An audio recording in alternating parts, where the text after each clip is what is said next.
यानंतर बघूया पुढली एक ब्रेकिंग बातमी. हर्षवर्धन सपकाळांविरोधात गुन्हा दाखल करण्यात आलेला आहे. पुण्यामध्ये पर्वती पोलीस स्टेशनमध्ये गुन्हा दाखल करण्यात आलाय.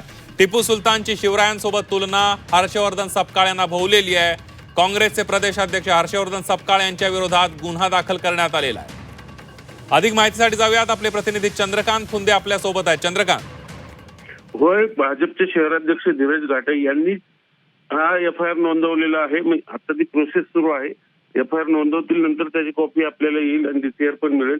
पण तक्रार हीच आहे की यांनी दोन समाजामध्ये महापुरुषांविषयी चुकीची विधानं करून टिपू सुलतान आणि छत्रपती शिवाजी महाराज यांची तुलना तर होऊ शकत नाही. ती त्यांनी केली हर्षवर्धन सपकाळ यांनी, जे काँग्रेसचे प्रदेशाध्यक्ष, असं त्यांचा आरोप आहे. आणि त्याच्यामुळं शिवप्रेमींच्या भावना दुखावलेल्या आहेत आणि यातनं दोन समाजामध्ये तेढ निर्माण होऊ शकतो, म्हणून यांच्यावर गुन्हा दाखल करावा असे त्यांनी रितसर तक्रार अर्ज दिला. त्यानुसार हा पर्वती पोलीस स्टेशनला गुन्हा दाखल होतोय. आणि एवढं करून भाजप थांबत नाही, तर उद्या ते पुणे काँग्रेस भवनासमोर आंदोलन करणार आहेत आक्रमक पद्धतीनं. त्यामुळे पुण्यात पुन्हा एकदा हर्षवर्धन सपकाळांच्या विधानामुळे काँग्रेस आणि भाजप पुन्हा आमने सामने येणार असं दिसतंय.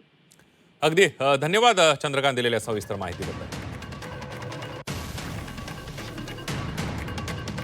हर्षवर्धन सपकाळ यांनी टिपू सुलतानच्या बद्दल बोलताना कशा पद्धतीनं शिवरायांशी तुलना केलेली आहे बघूया.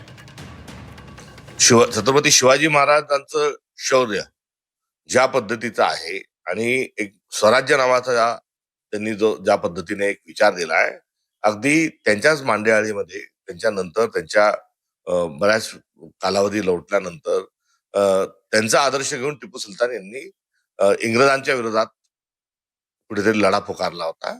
आणि त्या अर्थानं टिपू सुलतान हे एक शौर्य गाजवणारे एक योद्धे होऊन गेले, एक भारताचे भूमिपुत्र होऊन गेले. त्यांनी कधी कुठल्याही विखारी विचारांना त्यांनी जवळ केलं नाही. तर एक शौर्याचं लक्षण म्हणून टिपू सुलतानांना आपण शिवाजी महाराजांच्या समकक्ष बघितलं पाहिजे. खरं म्हणजे त्यांना लाज वाटली पाहिजे. टिपू सुलतान सारख्या नराधमाची तुलना छत्रपती शिवरायांशी करण्याचं जे त्यांनी काम केलेलं आहे अतिशय निंदनीय आहे.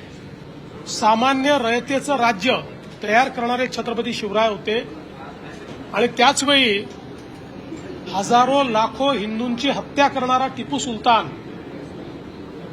याची तुलना करून दोघांनाही सारखा सन्मान द्या म्हणणं यापेक्षा जास्त लांगुल चालन, जोडे चाटणं हे या जन्मात मी बघितलेलं नाही. आम्ही हे बिलकुल सहन करणार नाही. टिपू सुलतान आणि छत्रपती शिवरायांची तुलना केली याबद्दल त्यांनी माफी मागितली पाहिजे.